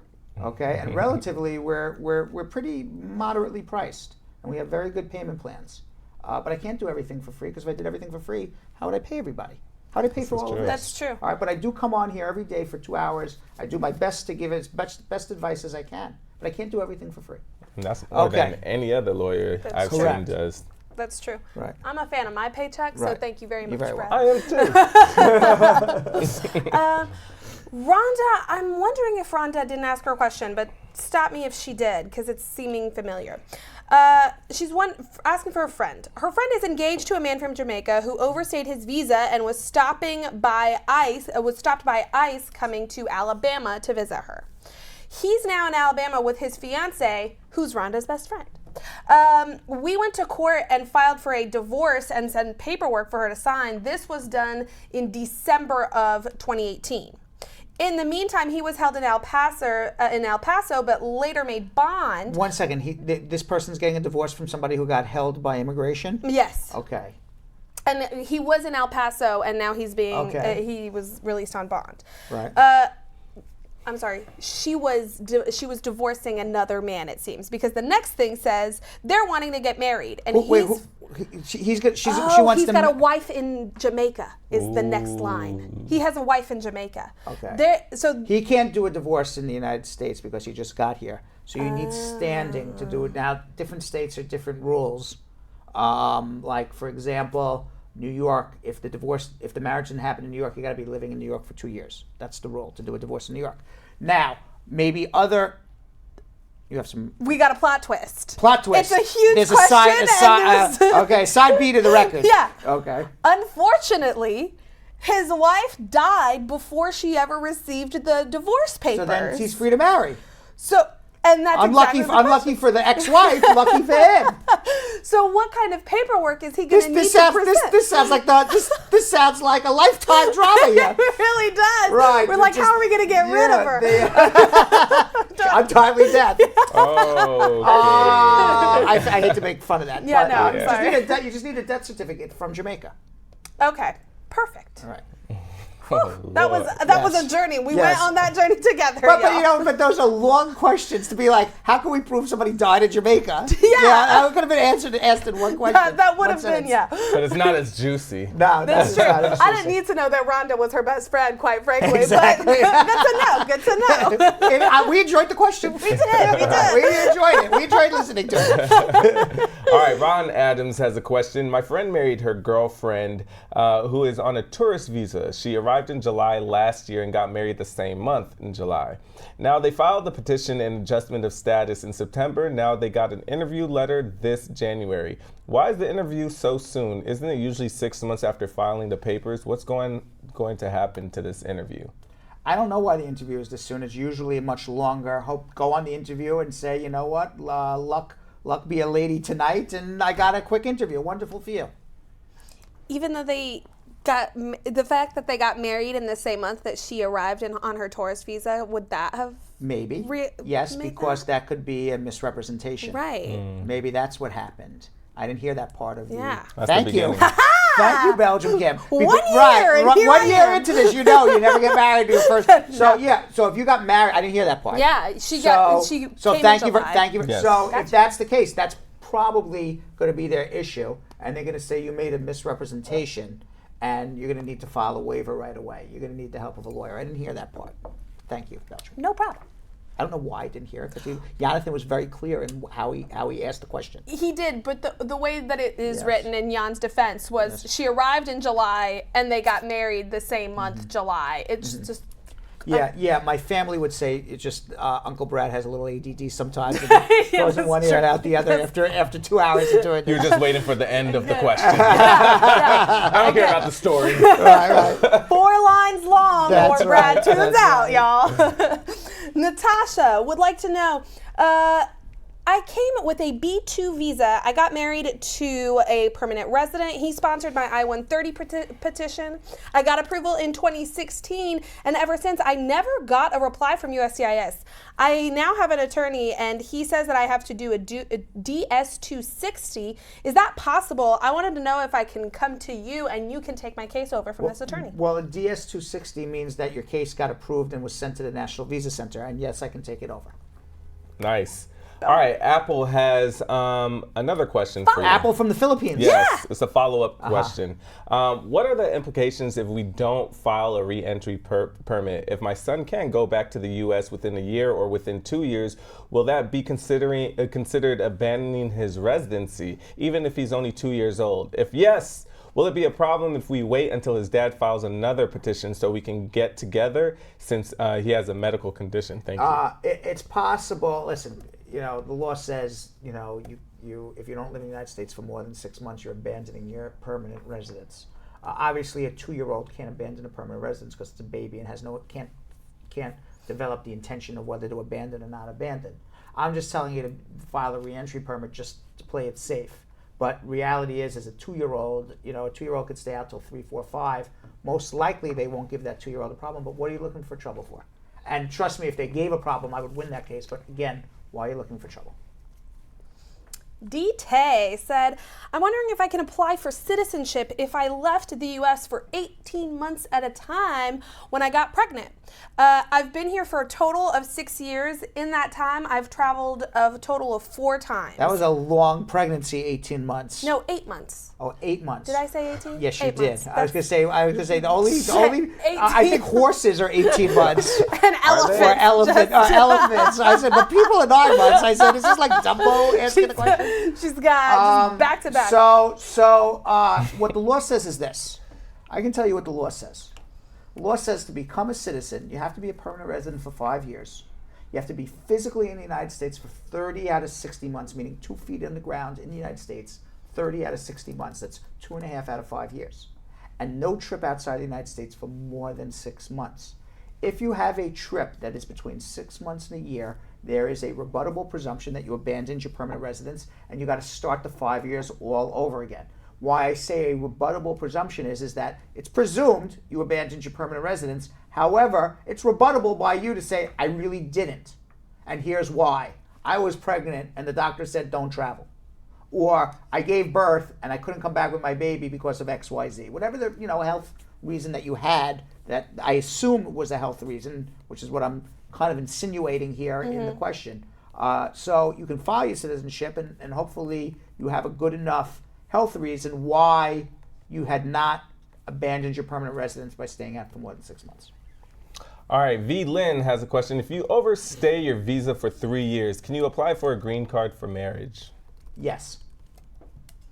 We've got a question from Ken Kibbett, who asked us some questions yesterday, and he's back. Welcome back. Welcome back at it again. Can I file for divorce as my VAWA process is going on? And also, can I go to court for my kids' custody, again, while the VAWA filing is going through? Do I have rights to go ahead and do those things? You have absolute rights to get divorced. There's no requirement to stay legally married to your spouse if you're going through a VAWA.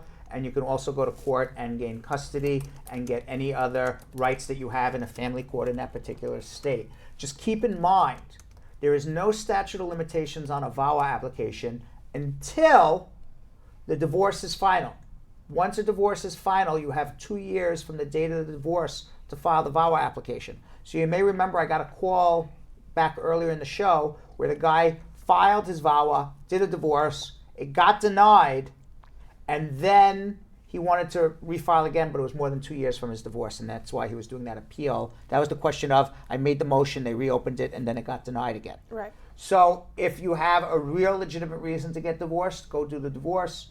I'm of the opinion, why give yourself a statute of limitations if you have to refile again by doing a divorce? Wait until your VAWA is over. But you absolutely have the right to get a divorce. You're now just giving yourself a 2-year statute of limitations. Certainly on the family court, by all means, go ahead and do it.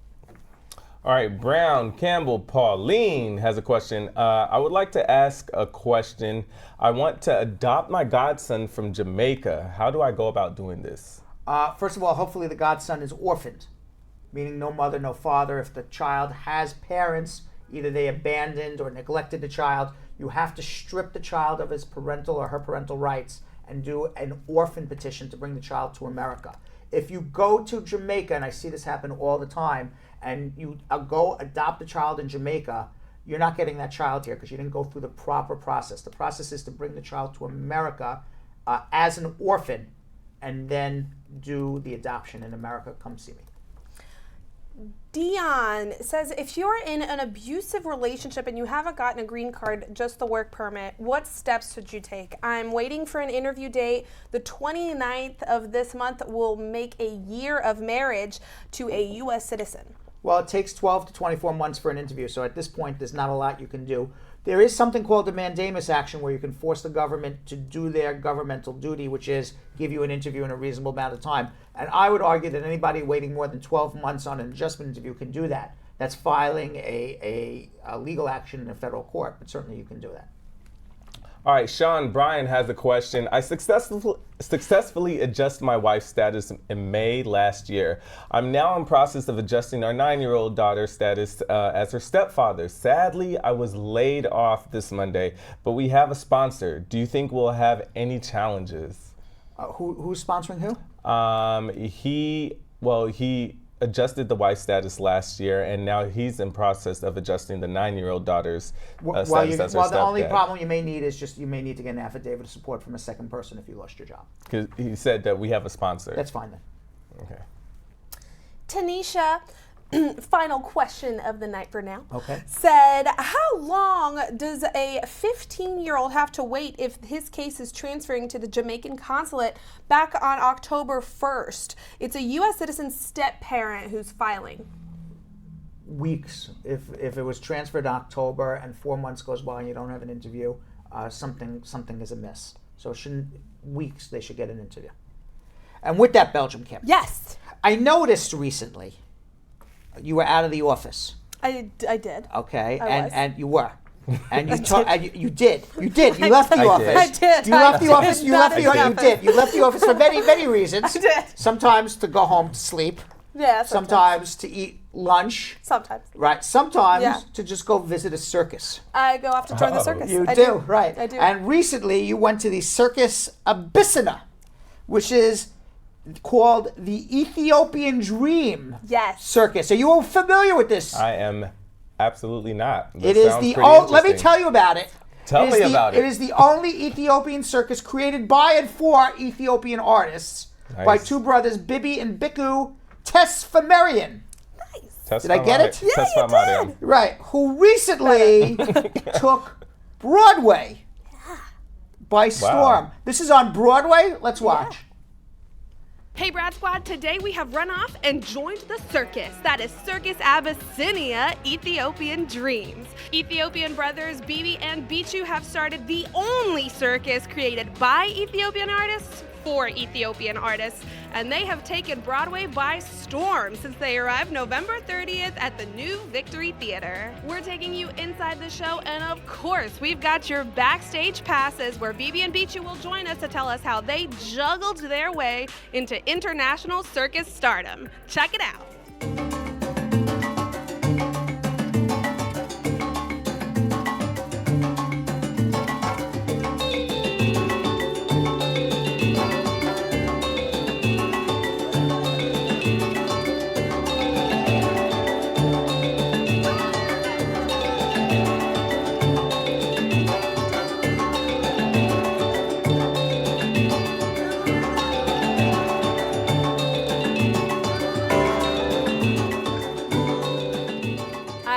The moment has arrived, backstage passes were promised, and we are here with Bibi and Bichu. So we just watched the show.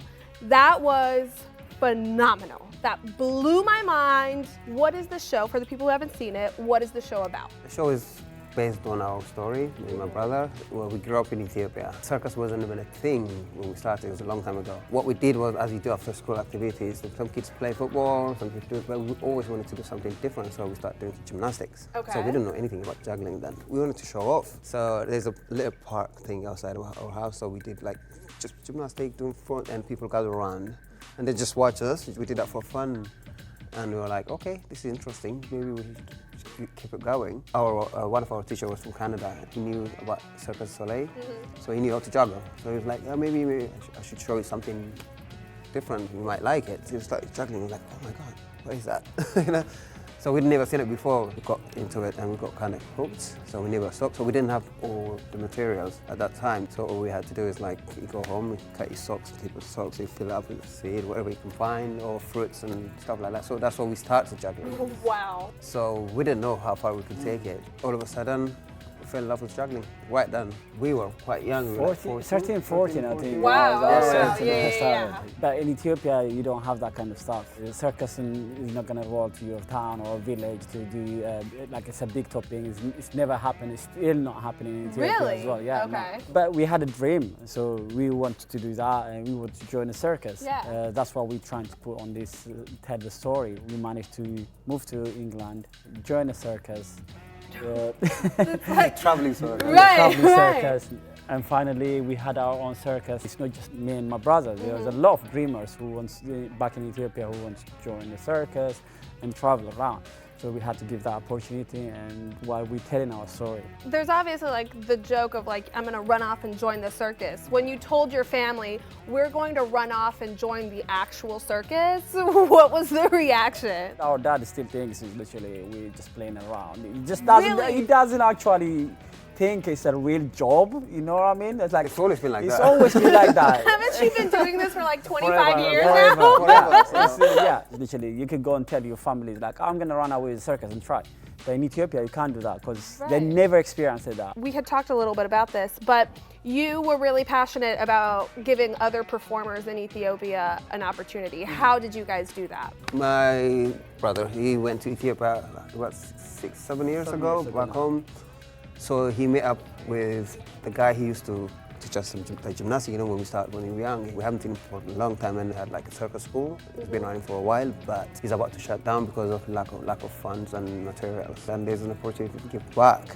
And then let's see if we can do something. And then we start supporting that circus school. It's called Circus Abyssinia.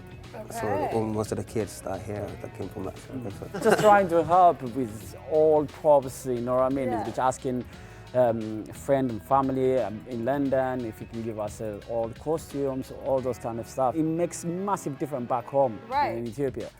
And we start doing that, and then in 2 weeks' time, we had a lot of kids signing and joining. We saw the potential of it as well. There were some kids who literally the standard was really high, and we just need to give them a workshop as well. It's because there was a passion inside of them. Based off of the fact that they were seeing support come for this school increased. Yeah. So how many of your performers now are from circus schools in Ethiopia? 10 of the performers you see, they're from Circus Abyssinia, from our school, yes. And how many people in the company right now that we saw tonight? 18 of us. So 10 of the 18 are from that school. That's right. So a lot of them seem pretty young. What's the average age of the performers? Age is from 14 to 27. The ones who are really young, are they still in school? How can they tour and do everything? They're still in school, but we've got this long distance education we do. Oh, cool. They're with Guardian as well, they look after them bedtime, study time, go to their school as well and speak to the school and get what we need while they're touring. They have to study and then go back to bed, and then that's a routine. Literally, we have to balance it. How much do you guys rehearse during the week? Before we open, it's like 2 hours a day. That's amazing. What's the next stop after New York? Next stop will be in Adelaide, Australia. We'll be back as well in Minnesota, and then we're doing a European tour as well. This is all Circus Abyssinia. Were you guys expecting this kind of success and to be this booked up? To tell you the truth, no. We knew we have a quality, but we didn't know how fast it took off. It's only been a year. The company's been brand new, but we still can't believe we here in the Broadway and with our own circus. We're so grateful to be here. And we love to see. Yeah, we've got 2 different shows here. The one you see that's the public show. There's in the morning, some weekdays we do school shows, and the school shows are amazing. This is the first time we've done school shows as well, and we can't wait. It's a pretty family-friendly show. Do you guys always do family-friendly shows? It's all family-friendly show. To come from Ethiopia, it's a little village called Jima. To end up in a Broadway is in New York. It's in New York. It's a massive inspiration for any kids. And that will tell anyone, wherever you come from, you can do it. If you've got a dream, stick to it, dedication, and that's it. You can absolutely tell that that's the energy you bring forward. Why did you guys decide to do this as a perspective of your childhoods and in a dream sequence? When we told people how we end up in London, how we work in the circus, everyone is fascinated about, like, wow, you've got a really good story. You should speak to the movie director or you should write it down. We were just like, no, actually we should do it. It makes sense if you do it actually in a stage using our story and in the circus. That makes more sense than do the movie or writing a book. I spend the entire time worried that someone's gonna fall. As you watching these things happen, and are you guys worried about this? Even you walk around, there's always, might be an accident, you might get an accident or anything. But with the circus, the discipline is safety. Safety first for everything. We have professionals who help us out as well. When we send our friends back in Ethiopia to do workshop, we'll teach them how they have to look after them, and even just literally stretching from little tiny things, warming up 2 hours before the show and everything. So that helps. The last thing we say is safety first, just before we start the show.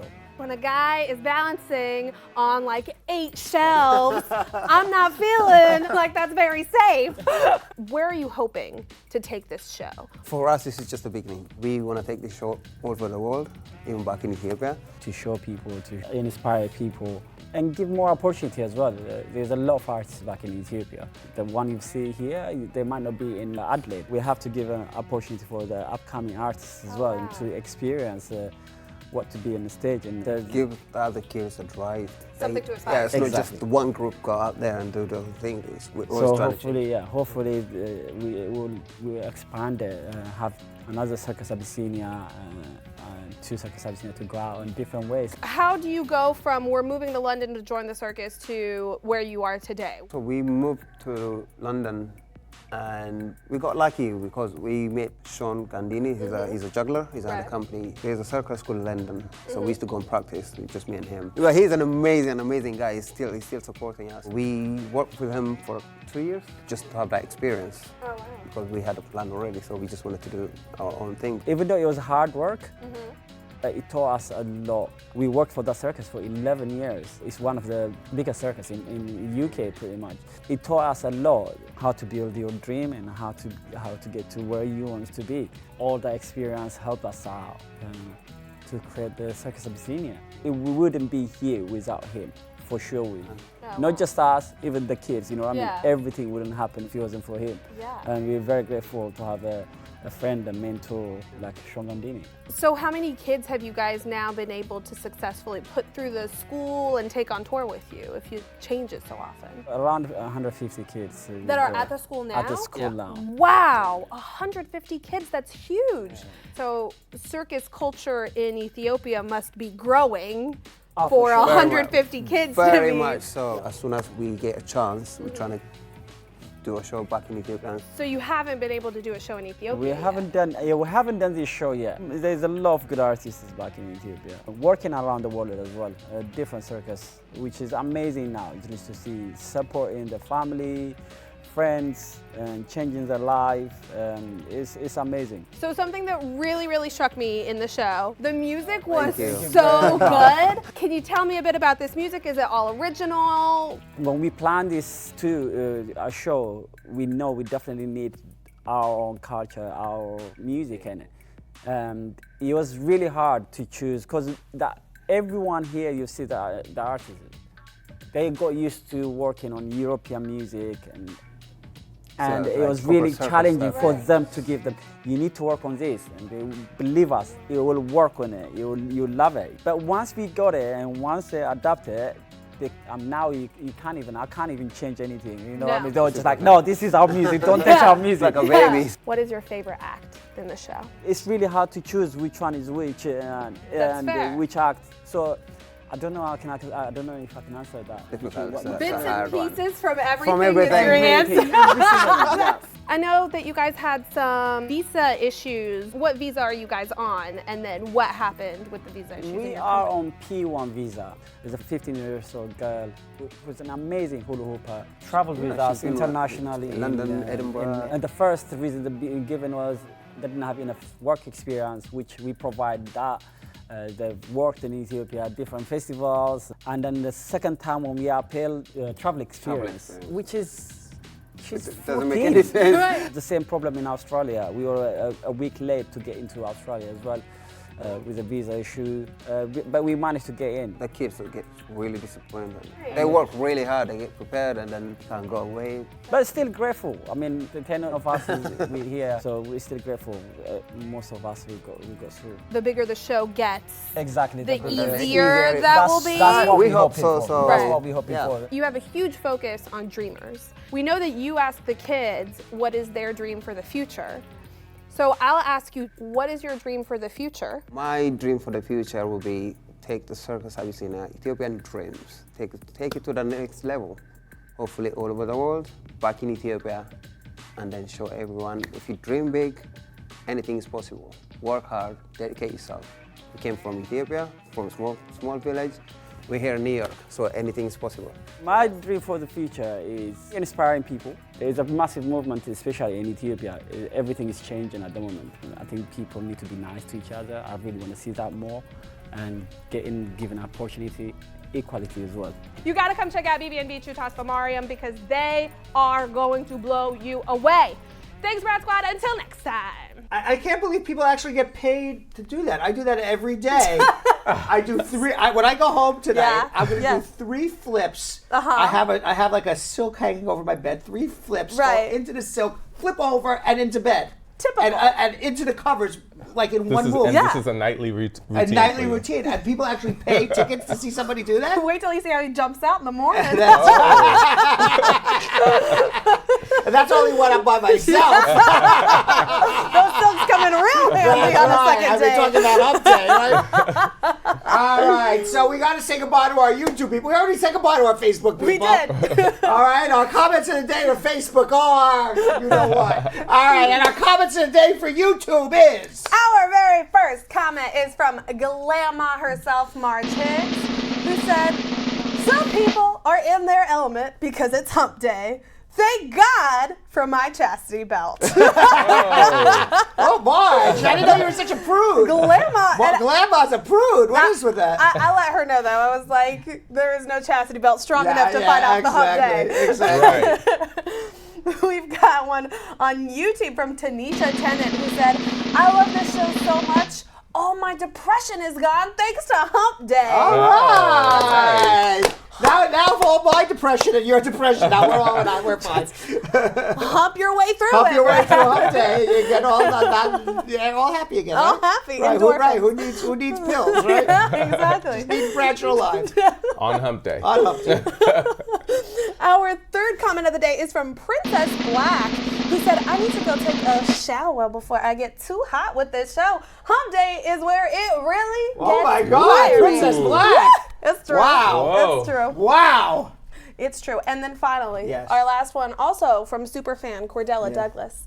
Cordella said, the first time I'm watching my favorite show with my hubby, and he laughed so much, I just told him this is the best crazy comedy immigration show ever. Exactly what it is. We were just talking about that today. It's and true. I want you to know, Princess Black, every Cordella. Hump Day, That right was before the Cordella. show starts, I take a cold shower. I would suggest everybody do that. We'll see you tomorrow.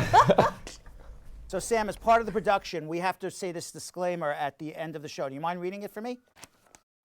Okay, but you know, Brad, I have to do everything around here. It's bad enough I've got to remember everything that happened on the episode from the previous day. Forget it. I'll do it. The proceeding was information only and not specific legal advice. Consult an attorney about your individual situation. Prior successful results do not guarantee a similar outcome in the future. To make an appointment with the Spar and Bernstein law firm located at 225 Broadway in New York City, call 1-800-529-5465. That's 1-800-529-5465. Easy to remember, 1-800-LAW-LINK. That's 1-800-LAWLINK. Once again, make a call to 1-800-529-5465. And of course, link up with the law offices of Spar and Bernstein, located at 225 Broadway on the 5th floor. If I were you out there, make the call, make the link, make the connection, make it Spar and Bernstein. 1-800-LAWLINK. That's 1-800-529-5465. And now, conveniently located in Hartford, Connecticut on 1 Congress Street. Visit us in Connecticut or in New York at 225 Broadway. That's 1-800-529-5465. 1-800-LAW-LINK. 1-800-529-5465.